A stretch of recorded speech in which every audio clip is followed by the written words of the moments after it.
Hi everybody, this is Lindsay from windingrowcrochet.com, and today I am going to show you how to carry your yarn so that you have less yarn ends to weave in when you're working a project with a lot of color. If you like this tutorial, make sure to like, subscribe, hit the notification bell. You can also follow me on Instagram and Facebook. So this is my ombre tree table runner, and in this pattern I actually carried my yarn under all the colors. This white yarn came under the brown, under the green, and I just want to show you how I did that. So I've already worked up a sample piece here, and I'm going to show you how to carry your yarn on the top of your stitches. But there are about 5 different situations you're going to come across when trying to carry your yarn, and I just wanted to show you how I handle those. So let's just go ahead and pretend that we have a pattern that wants us to work a few stitches in white, and then we're going to work some in green and then more in white again. So we're going to want to carry our white yarn. I am going to make half of a double crochet with the white yarn, and I'm going to complete that stitch using the green yarn in the very last yarn over. That is how you change colors. Now we are going to work green stitches and carry the white yarn on top of our white stitches. This is going to work great because the stitches underneath are white and that white yarn is going to blend right in. So to do this, we are going to go ahead and make our stitch, lay your white yarn on top of the other stitches below. When you insert your hook into the stitch, make sure it goes through the stitch and under the white yarn that we're carrying. Then you just complete your double crochet. Again, make sure the white yarn we're carrying is above the stitch, and then the stitch will get worked around that piece of yarn, locking it in place. So you see how my yarn is locked in place with that stitch? So that is the first method for carrying your yarn, but there are some other situations you will come across that you'll need to deal with. Alright, so here's another situation you might have to deal with.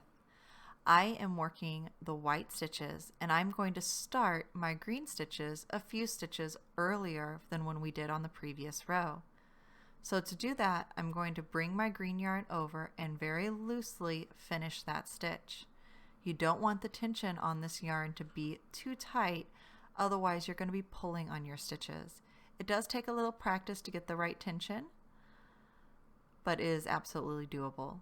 So now I'm going to make green stitches. I'm going to have that green yarn and my white yarn carried underneath these next few green stitches.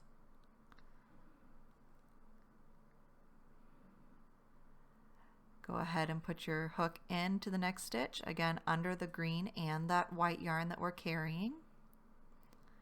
And then our third stitch.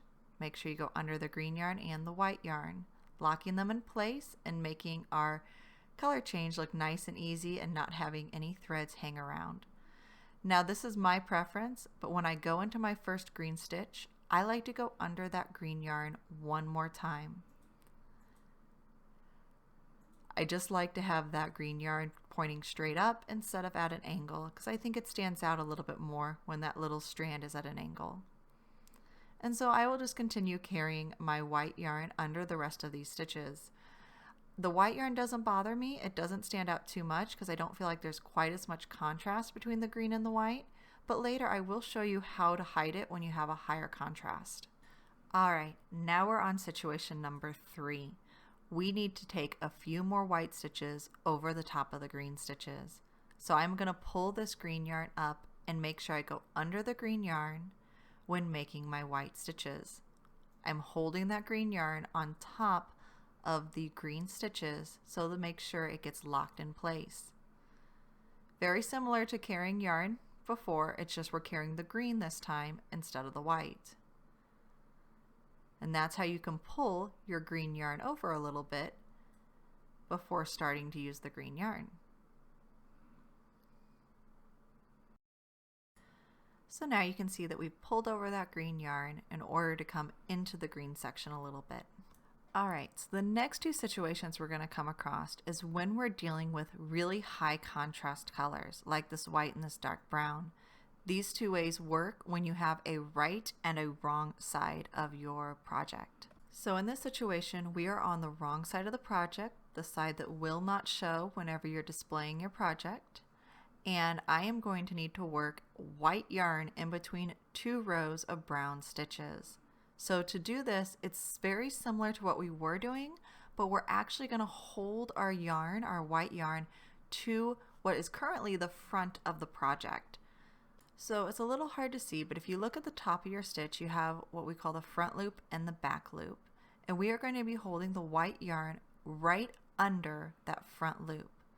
So when I work my double crochet, I'm going under the white yarn into the stitch, and I'm holding that white yarn in the front of the stitch. It's a very small little variance from holding it on the top of the stitch, but if you do it right, the yarn is not going to show on the other side of your work. So you can see a little bit of it showing on this side, but when we're done, it will not show on the other side. And all I am doing is just holding that white yarn, still going around it, but holding it to the side that we are working, holding it to the front of my work right now. So when I finish my last brown stitch, I can flip it over and you can see that we do not see the white on the right side of the work. Now I'm going to show you how to do this when you're working with the right side of the work facing you. So now we have the right side of the work facing us. This is the side we want to display. We're going to do the exact same process. The only difference is that I'm holding my white yarn, still going around it, so make sure your hook is underneath it, but I am holding it to the back side of our work.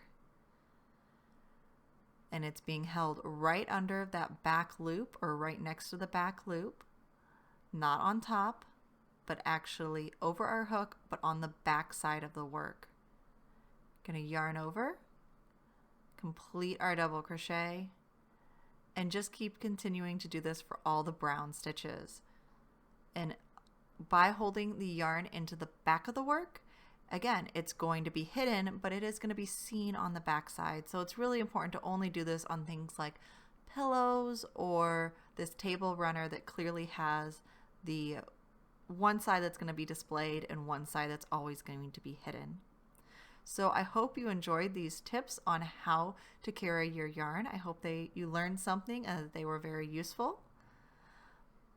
And thank you so much for watching the tutorial.